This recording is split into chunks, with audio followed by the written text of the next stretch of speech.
प्रश्न पहिला, though its gloss can fool few unwary customers it would not be difficult for the clever ones to जज its real worth. भलेही वरवरची चकाकी बेसावध ग्राहकांना फसवू शकते, पण एखाद्या हुशार व्यक्तीसाठी त्याची खरी किंमत ओळखणे कठीण जाणार नाही. आता या प्रश्नामध्ये इथे फ्यूच्या ऐवजी अफ्यू येईल, कारण फ्यू एक ॲडजेक्टिव्ह आहे आणि याचा वापर प्लुरल काउंटेबल नामाआधी होतो आणि जेव्हा केव्हा नॉट मेनी म्हणजे नाहीच्या बरोबर या अर्थी जेव्हा आपल्याला बोलायचं आहे तेव्हा फ्यूचा वापर होतो.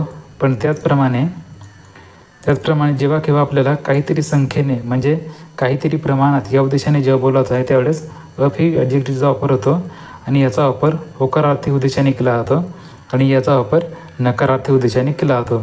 पण दिलेल्या प्रश्नामध्ये जेव्हा केव्हा कस्टमर येतील तरी काहीतरी संख्येने येतील ना, 2 येतील, 4 येतील, 10 येतील, पण काहीतरी निश्चित संख्या असेल त्यावेळेस काहीतरी प्रमाणात या अर्थी जेव्हा आपल्याला बोलायचं आहे त्यावेळेस आपण फ्यू नाही तर अफ्यू या ॲडजेक्टिव्हचा वापर करतो. म्हणून दिलेल्या प्रश्नामध्ये फ्यूच्या ऐवजी अफ्यू येईल आणि वाक्यरचना अशी बदलेल की though its gloss can fool a few unwary customers it would not be difficult for the clever ones to जज इट्स रिअल वर्थ. शब्दार्थ बघू. ग्लॉस एक नाऊन आहे. याचा अर्थ बाहेरील चिकटपणा किंवा पृष्ठभागाची चकाकी असा होतो. अनवेरी एक ॲडजेक्टिव्ह आहे. याचा अर्थ बेसावध किंवा दक्ष नसलेला असा होतो. त्याचप्रमाणे दो एक कंजक्शन आहे. याचा अर्थ भले किंवा असे असले तरीही या अर्थी आपण याला वापरू शकतो. प्रश्न दुसरा, she pretends as if she has never in her life told a lie isn't it. आता या प्रश्नामध्ये इथे ॲज इफ शब्दगट आलेला आहे आणि ॲज इफ या शब्दगटाचा वापर काल्पनिक परिस्थिती किंवा काल्पनिक स्थितीचा उल्लेख करण्याकरिता केला होतो आणि जेव्हा केव्हा वाक्यामध्ये ॲज इफ शब्दगट येईल त्याच्या पुढे क्रियापद नेहमी भूतकाळात येईल. आता दिलेल्या प्रश्नामध्ये इथे हॅज एक वर्तमान काळातील सहाय्यकारी क्रियापद आलेला आहे. म्हणून या ठिकाणी हॅजच्या ऐवजी हॅड एक भूतकाळातील सहाय्यकारी क्रियापद येईल आणि वाक्यरचनेमध्ये असा बदल होईल. She pretends as if she had never in her life told a lie isn't it. ही वाक्याची योग्य रचना आहे. जेव्हा केव्हा वाक्यामध्ये ॲज इफ येईल त्याच्या पुढे क्रियापद नेहमी भूतकाळातील येईल. शब्दार्थ बघू. ॲज इफ याचा अर्थ होतो जणू काही किंवा जसा काही. प्रिटेंडचा अर्थ होतो ढोंग करणे किंवा धाडस करणे. हा एक वर्ब आहे. त्याचप्रमाणे नेवर एक ॲडवर्ब आहे. याचा अर्थ या ठिकाणी कधीच नाही किंवा मुळीच नाही असा होतो. लाईफ एक नाऊन आहे. याचा अर्थ जीवन, उत्साह किंवा सचेतनता असा होतो.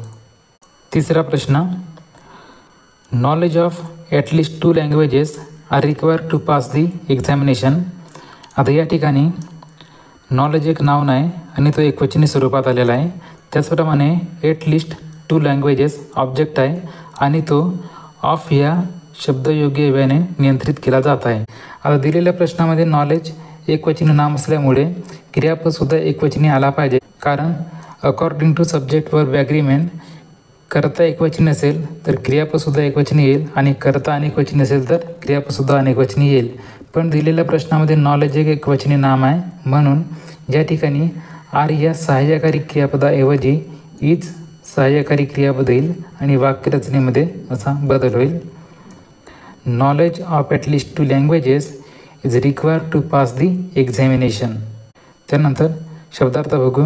ॲटलिस्ट एक ॲडवर्ब आहे. याचा अर्थ कमीत कमी, निदान किंवा किमान एवढे तरी या अर्थी आपण याला वापरू शकतो. त्याचप्रमाणे रिक्वायर एक ॲडजेक्टिव्ह आहे. याचा अर्थ आवश्यक, गरज असणे या अर्थी आपण याला वापरू शकतो. त्याचप्रमाणे शेवटचा नॉलेज एक नाऊन आहे. याचा अर्थ ज्ञान, माहिती किंवा समज या अर्थी आपण याला वापरू शकतो. चौथा प्रश्न, the member of the opposition party in the parliament shot upon the minister if he makes wrong statement. आता जेव्हा केव्हा वाक्यामध्ये शाउट हा शब्द येईल याचा अर्थ मोठ्याने ओरडणे किंवा आरडाओरड करणे असा होतो. तर याच्यासमोर नेहमी ॲट प्रिपोजिशन येईल. प्रिपोजिशन ॲट येईल, पण दिलेल्या प्रश्नामध्ये अपॉन आला आहे म्हणून या ठिकाणी आपण अपॉनला ॲटने रिप्लेस करू. त्यानंतर वाक्याची रचना अशी येईल. The members of the opposition party in the parliament shout at the minister if he makes a wrong statement. शाउटच्या नंतर नेहमी ॲट या शब्दयोगी अव्ययाचा आपण वापर करतो. मेंबरचा अर्थ होतो सदस्य किंवा सभासद. पार्लिमेंटचा अर्थ होतो लोकसभा किंवा संसद भवन. त्याचप्रमाणे शाउट एक वर्ब आहे, याचा अर्थ ओरडणे किंवा मोठ्या आवाजात बोलणे असा होतो. त्यानंतर स्टेटमेंटचा अर्थ होतो वक्त किंवा कथन. प्रश्न 5वा. Every one of the films you suggested are not worth seeing. आता या प्रश्नाचा एरर फाइंड करण्यापूर्वी आपण एव्हरी वन आणि ऑलमधला फरक समजून घेऊ. एव्हरी वनचा अर्थ होतो प्रत्येकजण आणि ऑलचा अर्थ होतो सगळे किंवा सर्वजण. म्हणजे समूहातील सर्व व्यक्तींचा एकत्रितपणे विचार करायचा असल्यास आपण ऑल या प्रोनाउनचा वापर करतो. म्हणून या ठिकाणी एव्हरी वन ऑफच्या ऐवजी ऑल प्रोनाउन येईल आणि वाक्यरचनेमध्ये असा बदल होईल. All the films you suggested are not worth seeing. शब्दार्थ बघू. सजेस्ट एक वर्ब आहे, याचा अर्थ सुचविणे, प्रस्ताव देणे किंवा विचार मांडणे असा होतो. आणि सीइंग एक कंजक्शन आहे, याचा अर्थ ज्या अर्थी खरे पाहता किंवा वस्तुस्थिती लक्षात घेता या अर्थी आपण याला वापरू शकतो. त्याचप्रमाणे वर्थ एक नाव नाही, याचा अर्थ किंमत, मूल्य, योग्यता किंवा गुणवत्ता या अर्थी आपण याला वापरू शकतो.